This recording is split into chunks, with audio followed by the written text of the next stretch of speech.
Mela, last time we were looking at how to create composites on Photoshop. This time we're going to look basically at how to use the healing brushes. Okay, so this is more based on photo editing, which is, still a major part of Photoshop. It's very easy. Most of you might know it already. Okay, but we're going to revise it just in case. Okay, remember that the effectiveness of these tools when it comes to, for example, spot healing brush or tutorial or healing brush, in that case, it all depends on how meticulously you apply it. Okay, you'll also notice that I updated my Photoshop finally, so like that we can have the proper version. Okay, Mela, I'm going to open the image which we will need. Mela, in this case, you will find everything on Moodle. All right, Mela, mine will be somewhere here.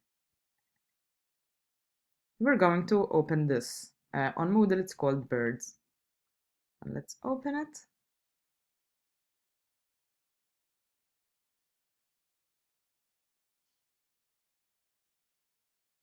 We have something like this. So there is a reason why I chose this image. Basically, we're going to the for this image. I just want to show you how to use the spot healing brush. All right. By the way, these things will stay coming up because I literally just updated the version. Mela, the spot healing brush tends to do things which are automated.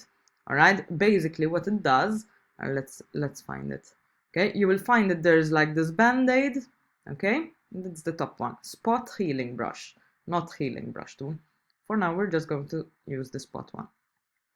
Mela, you'll notice, Sarah, that I have a brush. It's in the form of a circle here.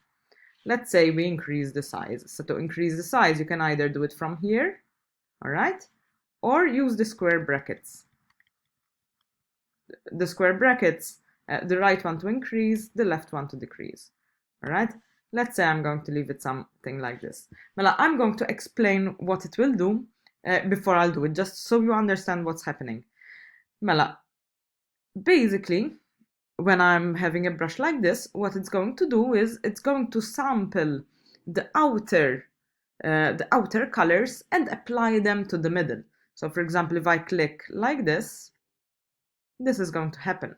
The bird is gone, basically. What it did is it sampled the colors which are surrounding the bird and applied them uh, on the bird as well.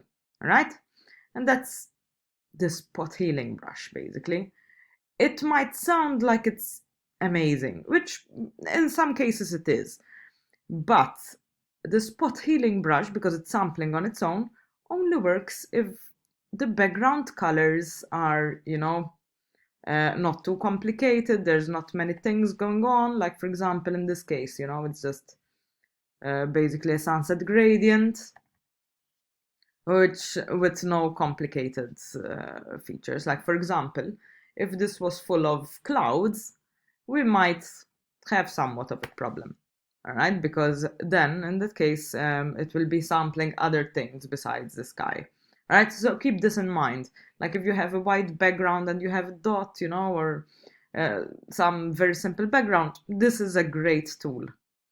If you have a very complex background, like let's say you want to remove, I don't know, a dot from a very colored quilt, let's say, there would be a problem in the sense that it will stay sampling all those colors and in the middle you'll end up with a mess.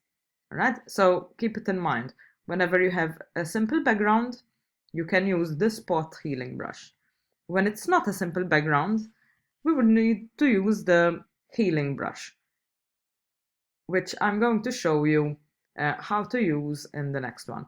But regarding this exercise, try to remove the birds. Make sure that you don't end up with a bunch of marks. Like for example, if I use a very large brush, I might make a mess, you see, like I created even more birds because it sampled this one as well.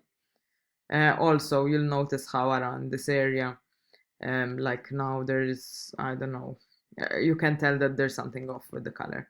Right, so keep it small, enough to just cover the bird without creating other random messes, basically. Okay, and submit it like this. I will be explaining the healing brush tool in the next tutorial that I'm going to upload.